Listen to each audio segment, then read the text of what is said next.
কম কথা বলা মানুষের চরিত্র কেমন হয় তা বোঝা একটু কঠিন হলেও কিছু নির্দিষ্ট বৈশিষ্ট্যের মাধ্যমে আমরা তাদের সম্পর্কে ধারণা নিতে পারি।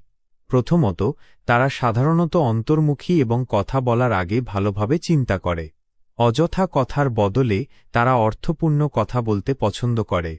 দ্বিতীয়ত, তাদের মধ্যে শান্ত স্বভাব, ধৈর্য এবং গভীর পর্যবেক্ষণ ক্ষমতা থাকে।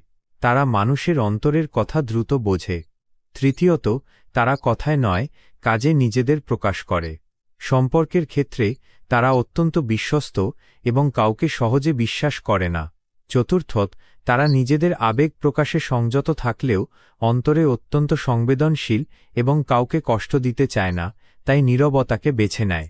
পঞ্চমত, তারা নিজের উন্নতি, চিন্তা, লক্ষ্য এবং আত্ম অনুসন্ধানে বেশি সময় দেয়।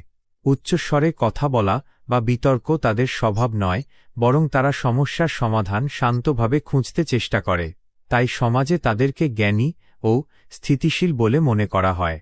পরিশেষে, কম কথা বলা মানুষের আসল পরিচয় তাদের নীরবতায় নয়, তাদের কাজ, ধৈর্য, বোঝাপড়া এবং হৃদয়ের পরিষ্কারত্বে। এটাই তাদের চরিত্রকে আলাদা ও অসাধারণ করে তোলে। ইমোশনাল। জীবনে চলার পথে আমরা অনেকেই নীরব মানুষদের ভুল বুঝি। কিন্তু আপনি কি জানেন, এই কম কথা বলা মানুষগুলোই কথায় নয়, বরং কাজে বিশ্বাসী হয়। তাদের নীরবতা দুর্বলতা নয়, বরং এটি তাদের ধৈর্যের এবং গভীর বুদ্ধিমত্তার